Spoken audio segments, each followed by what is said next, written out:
the power of saying no and how boundaries can create freedom.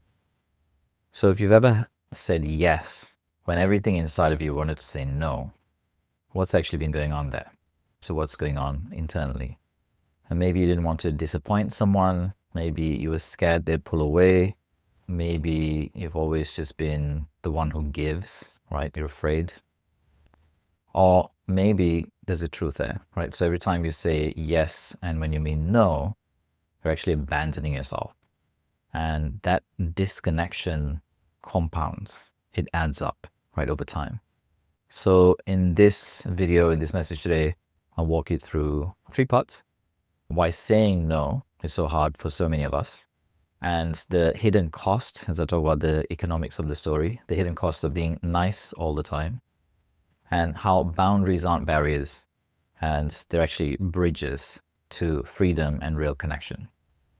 So first part, why saying no feels so hard? Let's be honest, most of us, we weren't taught how to say no, right? So let's just blame the people who taught us.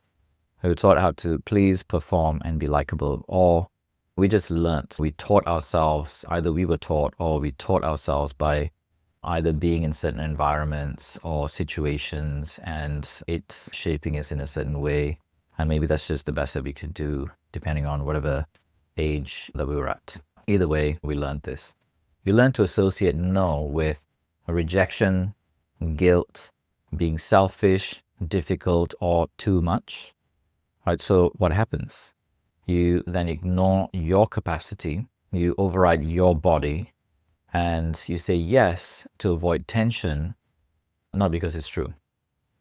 But every false yes chips away at your self-trust. It's hard to trust yourself when you're actually really lying, right, from internally. And until you don't even know what you want anymore, right? So we just keep saying yes and losing a sense of ourselves until you don't even know who the hell you are and what you want, right? So you're just completely unanchored. The second part of this is the cost of not having boundaries. There's 4 parts to it. First, resentment builds. Second, your needs get buried. Third, your energy depletes. Fourth, you feel disconnected from your truth. Let's talk about the first. Resentment builds. You say yes out of guilt and then feel bitter, used, or unseen, right? So there's just this, it's always like that. When we're not truthful to ourselves, right? And then we just act out of that, let's say, untruth or lack of truth. On the outside, it's, oh yeah, everything's fine. But then on the inside, we get resentful and it just builds inside. And actually, that doesn't just go away. At some point, it will need to come out in some way. Either it's an explosion, implosion, or both, right? Something happens to some point to release it. And sometimes it's not even an explosion externally to someone. It could be an explosion internally and then your body gets sick, right? So we just end up in a hospital bed in a kind of extreme way, or in less extreme ways, we just get unwell or we just keep getting unwell. Something is out of alignment. Second one is your needs get buried. You become the reliable one. You become the strong one. You're the one that always helps. You're the one that always gives. But no one really knows you, right? Because you didn't really show you. Like you didn't actually say what you really want. Third, your energy depletes. Your nervous system stays in survival mode. You're always anticipating other people's needs and never meeting yours. So that means you are always in like alert mode, looking out for, you need this, or let me just, and you're preempting. So you can't really relax, even though sometimes people put on a pretty good facade and they look like they're quite relaxed. Actually, it's just like a bit of a show, and you're putting all of their needs first. And then again, right, this leads to what I talked about in the first stage, which is resentment. We just build resentment. And number 3, your energy depletes. Actually, I just talked about that. Number 4, right, you feel disconnected from your truth. When yes is automatic, your no disappears, and so does your voice. So yes, yes, yes, yes to everything, and then your no just like dissipates and disappears. So where is your voice in that? Where is what you want, right? And maybe what you want is not always no, but when it is a no and you're not communicating it, then what's the impact of that? What's the result of that? So now let's look at boundaries and how boundaries can actually set you free and not to shut you down. So 3 ways boundaries can create freedom. First one, boundaries create emotional safety for you and others. Second is boundaries build self-trust. And third, boundaries deepen authentic connection. Let's look at this. Boundaries create emotional safety for you and others. When you're honest about your yeses and nos, others can actually trust your word. You stop performing and they stop guessing. Or like they just have no idea. Most of the time people just have no idea. And they have to take your word for what you're actually saying. Right? And they go, how are you doing? And if you say, yeah, fine, then what do you expect?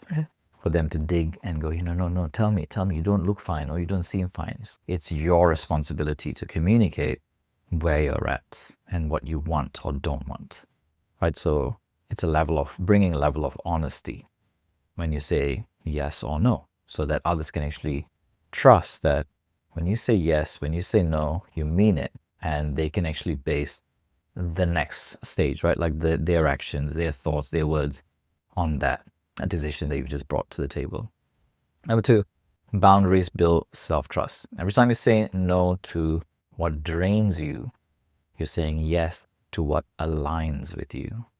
So you're making space for more of what aligns when you're saying no to the things that don't align. Because if you have said yes previously to things that you actually wanted to say no to, but you didn't, you end up with a life full of lots of things and people and situations and relationships that you don't want, right? That is just draining you of your life force. And, the work is to start clearing that up. And the more you do that, you'll start feeling good and better about yourself. Because there's a part of you that just knows, okay, I trust myself now. I trust that I'm not going to let myself down. I trust that I'm not going to put myself second to last and everyone else first, or me just non-existent in that. This is a priority. If you don't do this, because in your life, you are the core, the centerpiece of your life, like the central character of your life. And if you are not in a good place, then everything else is going to reflect that. And then you're going to get people and situations that challenge you to get back in alignment, right? So you will keep finding that life will keep giving you lessons to try and teach you the thing that you need to learn. And if we're not willing to take responsibility and look, then the lessons will come faster, harder, more intense. At least that's been my experience. Third is boundaries deepen authentic connection. You stop pleasing. And as you've heard me say before, a mentor of mine said this to me many years ago, and it hit me hard. Pleasing is manipulating others to like you. That's what she said to me. So we stop pleasing. And when you stop pleasing, the relationship then can either go into the next gear of authenticity or actual start to get in authenticity, or if it's not and there's no capacity for that, it just falls away, right? So you start showing up with clarity, transparency, and truth. And the relationships that stay, they're the real ones, right? They're the ones that you actually want, that speaks for itself, the people who hang around past that point. So now let's talk about how to start saying no in a way that's firm, clear, and still kind. How to start saying no with confidence. Step one, to get clear on what you actually need. And check in. This is where I think in our work, it pays for you to be connected to your body. Because why I harp on about connect to your body, and the most advanced, yet ancient, but most advanced system I found, right? Technology I found is called yoga, because it helps you connect with your breath and body in a very simple way. May not be easy to begin with, but it's simple and extremely powerful. As you know, there's power in simplicity. So when, to get clear on what you actually need, the body doesn't lie. It'll give you signals. So if you're connected to your body, by way of sensation, if you've taught yourself how to pay attention to what your body is saying to you by way of sensation, you'll know when something is out of alignment. Even if your head lies to you and says, no, it's fine, it's going to be all right, just say no, or say yes again this time. But then your body, there's something in your body that's just going to feel like, no.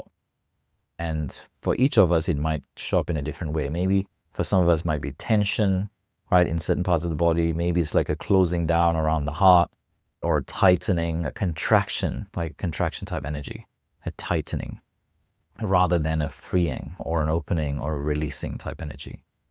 So this is the benefit of actually connecting with your body and listening to your body, right? So that's why in what I teach now in a yoga practice, the second of the 9 principles of postures, right? Like asana, feel your body. The body is always speaking in sensations. And if you teach yourself, if you learn, if you practice to listen to your body, it'll tell you the truth. It'll guide you in each moment instantaneously, because it doesn't need to do this thing called thinking. It's just the mind that needs to do thinking.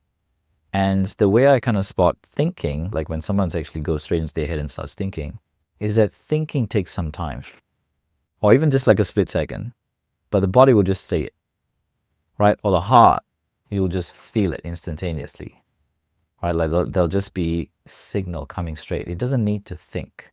It'll just say it. So connecting to your body, connecting to your heart, connecting to your truth from an internal place, right? Not from external validation. Second, if it feels scary, then start small. Start with people who you feel a little bit more safe with, and practice setting your boundaries.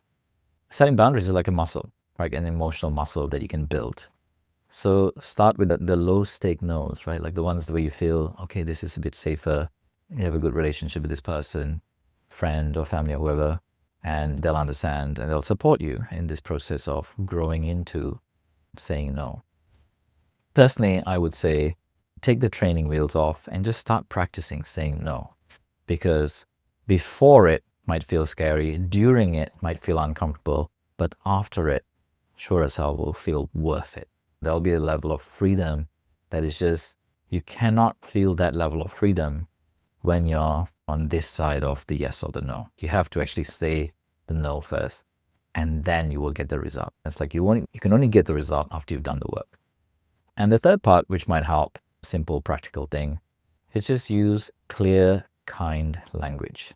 So some examples, you can say, thank you for asking, I'm not available for that thing. Or you can, if you want to be a bit more, I don't know what to call it, but you can say, I want to honor your requests, but I need to say no right now to protect my energy. Or you can say, that doesn't work for me. Here's what does, right? So you can suggest something else if you actually want to. The more you say your no, the more powerful your yes becomes. Right? So saying no isn't rejection, it's a reclamation. It's reclaiming yourself.